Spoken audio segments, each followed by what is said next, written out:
श्री गणपति अथर्वशीर्षम्। ॐ गं गणपतये नमः। ॐ भद्रं कर्णेभिः शृणुयाम देवाः। भद्रं पश्येमाक्षभिर्यजत्राः।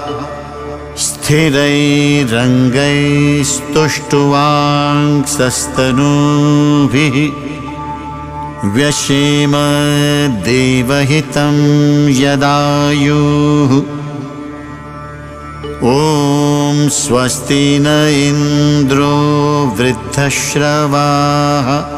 स्वस्ति नः पूषा विश्ववेदाः। स्वस्ति